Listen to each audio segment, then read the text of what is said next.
ಕಬ್ಬು ಬೆಳೆಗಾರರ ಬೆಂಬಲ ಬೆಲೆ ಎಫ್ಆರ್ಪಿ ನಿಗದಿ ಕುರಿತು ಚರ್ಚಿಸಲು ಸಮಯ ನೀಡುವಂತೆ ಪ್ರಧಾನಿ ನರೇಂದ್ರ ಮೋದಿ ಅವರಿಗೆ ಪತ್ರ ಬರೆಯುತ್ತೇನೆ ಎಂದು ಸಿಎಂ ಸಿದ್ದರಾಮಯ್ಯ ತಿಳಿಸಿದ್ದಾರೆ. ಬೆಳಗಾವಿಯಲ್ಲಿ 8 ದಿನಗಳಿಂದ ನಡೆಯುತ್ತಿರುವ ಕಬ್ಬು ಬೆಳೆಗಾರರ ಪ್ರತಿಭಟನೆ ತೀವ್ರಗೊಂಡಿರುವ ಹಿನ್ನೆಲೆಯಲ್ಲಿ ಇಂದು ವಿಧಾನಸೌಧದಲ್ಲಿ ನಡೆದ ಸಚಿವ ಸಂಪುಟ ಸಭೆಯಲ್ಲಿ ಈ ಬಗ್ಗೆ ಗಂಭೀರವಾಗಿ ಚರ್ಚಿಸಲಾಗಿದೆ. ನಾಯಕತ್ವ ಬದಲಾವಣೆ ಊಹಾಪೋಹಗಳನ್ನು ಡಿಕೆ ಶಿವಕುಮಾರ್ ತಳ್ಳಿಹಾಕಿದ್ದಾರೆ. ನಾನು ಕಾಂಗ್ರೆಸ್ ಪಕ್ಷದ ಶಿಸ್ತಿನ ಸಿಪಾಯಿ, ಪಕ್ಷದ ರೇಖೆಯನ್ನು ಎಂದಿಗೂ ದಾಟುವುದಿಲ್ಲ ಎಂದು ದೆಹಲಿಯಲ್ಲಿ ಹೇಳಿಕೆ ನೀಡಿದ್ದಾರೆ. ಸಿಎಂ ಸಿದ್ದರಾಮಯ್ಯ ನೇತೃತ್ವದ ಸರ್ಕಾರವು ರೈತರ ಸಂಕಷ್ಟ ಅರ್ಥಮಾಡಿಕೊಳ್ಳುವಲ್ಲಿ ವಿಫಲವಾಗಿದೆ ಎಂದು ಬಿಜೆಪಿ ರಾಜ್ಯಾಧ್ಯಕ್ಷ ಬಿ.ವೈ. ವಿಜಯೇಂದ್ರ ಟೀಕಿಸಿದ್ದಾರೆ. ಕೆಎಂಎಫ್ ಅಧ್ಯಕ್ಷರೂ ಆಗಿರುವ ಡಿಕೆ ಶಿವಕುಮಾರ್ ನಂದಿನಿ ತುಪ್ಪದ ಬೆಲೆ ಏರಿಕೆಯನ್ನು ಸಮರ್ಥಿಸಿಕೊಂಡಿದ್ದಾರೆ.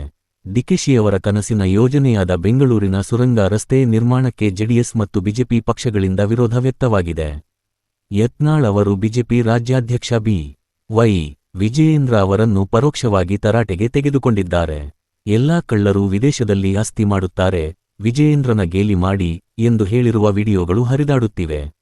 ರಾಷ್ಟ್ರೀಯ ಸ್ವಯಂಸೇವಕ ಸಂಘ ಆರ್ಎಸ್ಎಸ್ ನಿಯಂತ್ರಣದ ಬಗ್ಗೆ ಕೇಳಿದ ಪ್ರಶ್ನೆಗೆ ನಾವು ಎಂದಿಗೂ ಆರ್ಎಸ್ಎಸ್ ಅನ್ನು ನಿಯಂತ್ರಿಸುತ್ತೇವೆ ಎಂದು ಹೇಳಿಲ್ಲ. ಸಾರ್ವಜನಿಕ ಸ್ಥಳಗಳಲ್ಲಿ ಕಾರ್ಯಕ್ರಮಗಳನ್ನು ನಡೆಸಲು ಎಲ್ಲರೂ ಅನುಮತಿ ಪಡೆಯಬೇಕು ಅಷ್ಟೇ ಎಂದು ಸ್ಪಷ್ಟನೆ ನೀಡಿದ್ದಾರೆ. ಕನ್ನಡದ ಖ್ಯಾತ ನಟ ಹರೀಶ್ ರಾಯ್ ಅವರ ನಿಧನಕ್ಕೆ ಡಿಕೆ ಶಿವಕುಮಾರ್ ಸಂತಾಪ ಸೂಚಿಸಿದ್ದಾರೆ.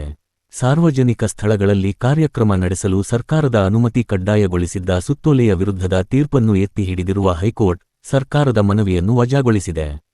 ಇದು ಸರ್ಕಾರದ ಆರ್ಎಸ್ಎಸ್ ನಿಯಂತ್ರಣದ ಪ್ರಯತ್ನಕ್ಕೆ ಹಿನ್ನಡೆಯಾಗಿದೆ.